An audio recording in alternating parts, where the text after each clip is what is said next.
China's #1 corrupt official was given the death sentence for a lot of bribes and a lot of mistresses.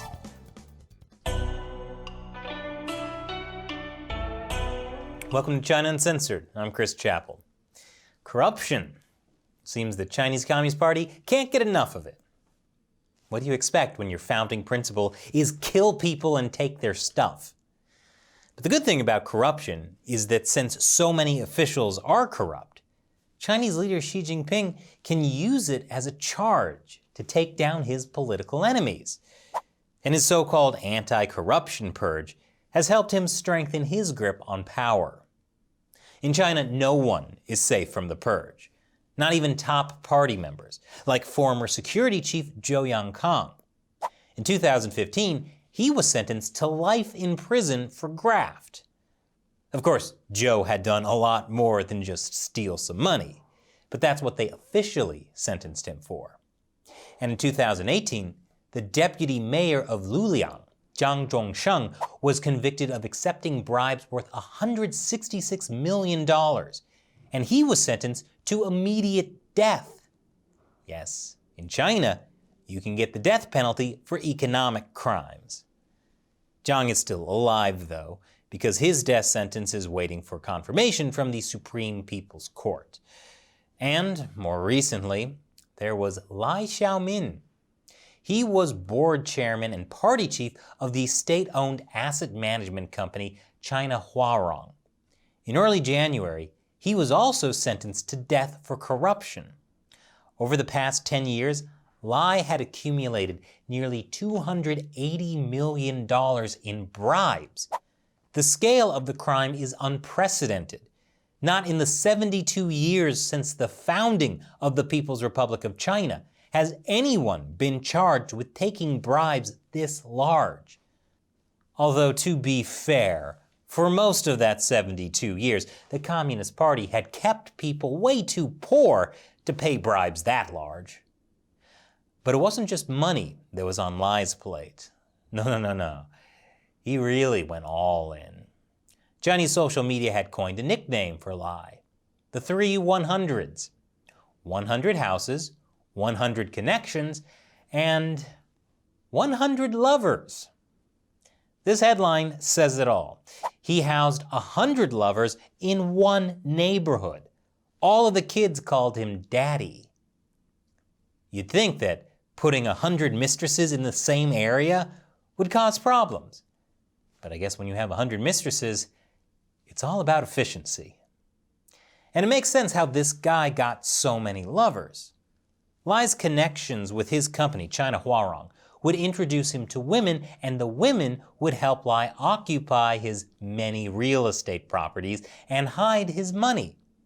To avoid getting caught, Lai would accept bribes in cash and personally stow them in a safe in one of his properties. He would drive in circles to avoid any people tailing him. He and his lovers would refer to this house using the code name Supermarket. Wow. And I bet his wife thought he was being so thoughtful by offering to go to the supermarket all the time. More on that in a moment. Because what Lai Xiaomin did was unimaginable. Mainly because he managed to have over 100 women, among them were past wives, current wives, and all kinds of mistresses, live harmoniously with each other without any disputes. In its own horrible way, that's actually pretty impressive. I mean, how did Lai even keep track of all these lovers? Well, apparently Lai would number the women so it was easy to remember them. Perfect. Now you might wonder, what did Lai Xiaomin's wife think about all this? Well, wrong question, because it's actually wives, plural. He had 2 wives. The second one he married illegally in Hong Kong. One of the things he was sentenced for is bigamy. In 2020, Lai was featured in a documentary produced by China's Central Commission for Discipline Inspection, where he discusses his process of accepting bribes, along with the hardships. Let's hear him out.